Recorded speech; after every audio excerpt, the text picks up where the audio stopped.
2026년부터 연금 세금이 단 3%로 줄어든다는 사실 알고 계셨습니까?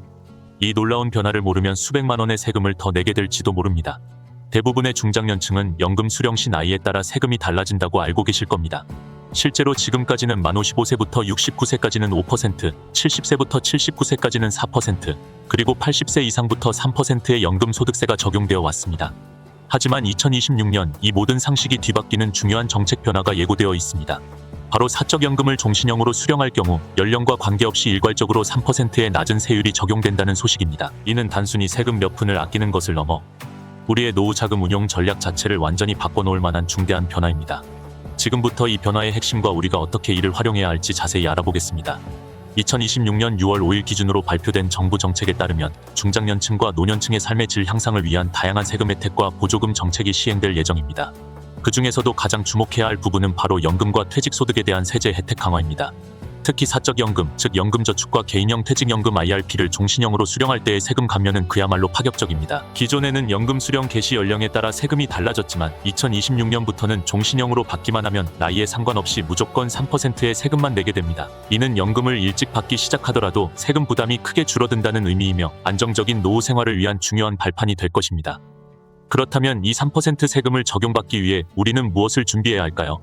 핵심은 바로 종신형 연금입니다. 종신형 연금이란 연금 가입자가 사망할 때까지 매월 또는 매년 일정한 금액을 꾸준히 받는 형태의 연금을 말합니다.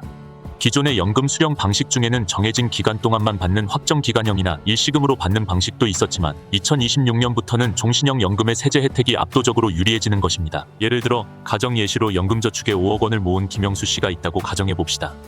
김영수 씨가 만 60세부터 연금을 받기 시작한다면 기존에는 5%의 세금을 적용받아 연간 수령액에서 더 많은 세금을 내야 했습니다. 하지만 2026년부터 종신형으로 전환하면 만 60세에도 3%의 세금만 내게 되어 연간 수백만 원의 세금을 절약할 수 있게 됩니다. 이는 연금 수령 기간이 길어질수록 그 혜택은 더욱 커지게 됩니다. 또한 퇴직금을 연금으로 받을 때의 세금 감면 구간도 확대됩니다. 퇴직금을 일시금으로 받으면 퇴직소득세가 부과되지만 이를 연금으로 전환하여 20년 초과 수령 시에는 감면율이 최대 50%까지 높아집니다. 이는 퇴직금을 단순히 목돈으로 쓰는 대신 안정적인 노후 소득원으로 활용할 때 세금 부담을 크게 줄여주는 효과를 가져옵니다. 결국 이 나이에 인출한다는 것은 단순히 몇 살에 연금을 받기 시작하느냐의 문제가 아니라 종신형 연금이라는 현명한 인출 방식을 선택하는 것을 의미합니다. 이처럼 연금 수령 방식을 전략적으로 선택하는 것이 노후 자산을 지키는 핵심이 될 것입니다. 하지만 연금 외에도 중장년층을 위한 또 다른 세금 절감 기회가 2026년에 찾아옵니다. 바로 개인종합자산관리계좌, 즉 ISA 계좌의 혜택이 대폭 확대된다는 소식입니다. 2026년 6월부터 ISA 계좌의 비과세 한도가 최대 1,000만 원으로 상향되며 연간 납입 한도는 4천만 원, 총 납입 한도는 2억 원으로 늘어납니다. 특히 청년층을 위한 납입액의 최대 40% 소득공제 혜택이 새롭게 도입되지만 40대 이상 중장년층에게도 노후자금 마련과 세금 절감에 큰 도움이 될 것입니다. 연금저축과 IRP가 노후 소득을 위한 핵심이라면 ISA는 그 외의 여유자금을 운용하며 비과세 혜택을 누릴 수 있는 훌륭한 보완제가 될 수 있습니다. 또한 2026년 6월부터는 소득활동에 따른 국민연금 감액 구간이 완화될 예정입니다. 이는 은퇴 후에도 소득활동을 이어가려는 분들에게 실질적인 소득 증대 효과를 가져올 것입니다. 더불어 만 65세 이상 시니어의 K패스 대중교통 환급률이 20%에서 30%로 인상되어 교통비 부담을 덜 수 있으며 요양병원 간병비에도 건강보험이 적용되어 본인 부담률이 약 30% 수준으로 인하될 예정입니다.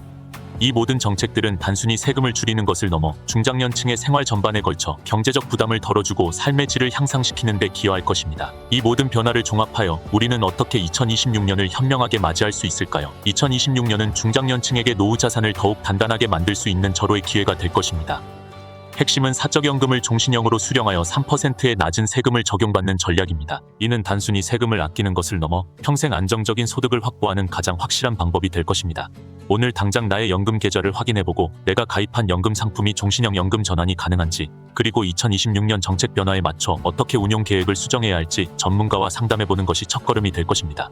ISA 계좌의 확대된 혜택도 함께 고려하여 연금과 ISA를 통한 이중 절세 전략을 세워보세요. 이 영상이 여러분의 현명한 노후 준비에 작은 도움이 되었기를 바랍니다. 오늘 내용이 유익하셨다면 구독과 좋아요, 그리고 알림 설정으로 더 많은 생활 지혜를 놓치지 마세요. 다음 영상에서 더 좋은 정보로 찾아뵙겠습니다. 감사합니다.